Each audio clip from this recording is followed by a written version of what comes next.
MP में कांग्रेस की हार को लेकर बड़ा खुलासा। कांतिलाल ने खोल दी पार्टी नेताओं की पोल। बीजेपी की नीतियों के चलते नहीं, कांग्रेस अपनी ही नीतियों के चलते हारी।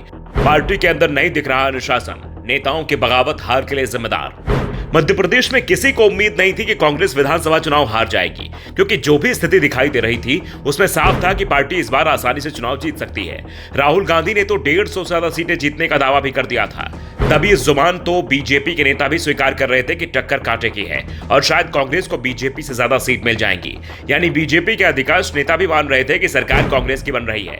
केंद्रीय गृह मंत्री अमित शाह को भी इस बात का एहसास हो गया था, इसलिए वो एमपी में 1 साल पहले ही सक्रिय हो गए थे। जो नेता नाराज थे उनसे सीधी बात कर रहे थे।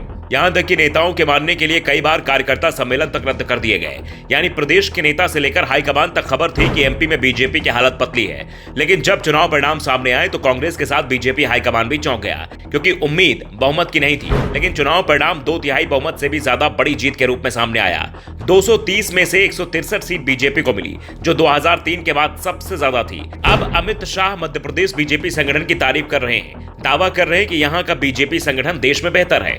यहां तक कि गुजरात से भी मजबूत एमपी का बीजेपी संगठन है। हर बूथ पर कार्यकर्ताओं की फौज काम कर रही है। लेकिन क्या बीजेपी की जीत का कारण उनके कार्यकर्ताओं की मेहनत थी? क्योंकि मेहनत तो कांग्रेस के कार्यकर्ताओं ने भी बराबर की थी। लेकिन चुनाव परिणाम वैसे नहीं आए जैसा दावा राहुल गांधी कर रहे थे। और अब इन चुनाव परिणामों की पोल पूर्व केंद्रीय मंत्री और पूर्व पीसीसी अध्यक्ष कांतिलाल भूरिया ने ही खोल दी है।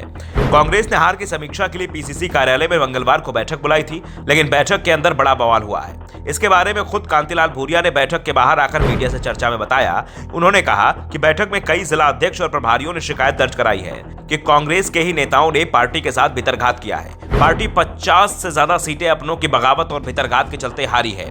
अगर सही रणनीति बनाई गई होती और भितरघातियों पर पहले ही सख्त कार्रवाई की गई होती तो स्थिति सुधर सकती थी। लेकिन समय पर कदम नहीं उठाए गए। साथ ही जिन लोगों पर कार्रवाई होती है, पार्टी से निष्कासित किया जाता है, उन्हें 6 महीने के अंदर ही पार्टी में शामिल कर लिया जाता है। इस कारण से पार्टी के उम्मीदवारों को हराने वालों के हौसले बढ़ते जा रहे हैं। ये सब सुनने के बाद मध्य प्रदेश कांग्रेस के प्रभारी बनाए गए भंवर जितेंद्र सिंह ने कहा कि वे ऐसे सभी नेताओं के खिलाफ कार्रवाई करेंगे जिन्होंने कांग्रेस पार्टी के साथ भितरघात किया है। भूरिया ने कहा कि ऐसे नेताओं को एक्सपोज करना चाहिए जो पार्टी को अंदर से खोखला करने की कोशिश कर रहे हैं। भूरिया ने कहा कि जब तक कांग्रेस पार्टी के भितरघाती नेताओं पर कार्रवाई नहीं होगी, तब तक कोई बड़ा संदेश आम लोगों तक नहीं जा पाएगा। फिलहाल तो अब कांग्रेस को चिंता लोकसभा चुनाव को लेकर दिख रही है, क्योंकि अगर लोकसभा चुनाव में ही हालात ऐसे ही रहे तो इस बार पार्टी के लिए खाता खोलना भी मुश्किल हो जाएगा।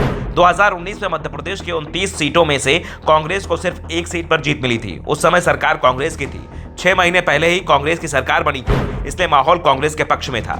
लेकिन अब बीजेपी की सरकार है और बड़े बहुमत से जीतकर बीजेपी सरकार में आई है। ऐसे में कांग्रेस के लिए इस बार चुनौती कुछ ज्यादा बड़ी दिखाई दे रही है। ब्यूरो रिपोर्ट, द नव दर्पण न्यूज।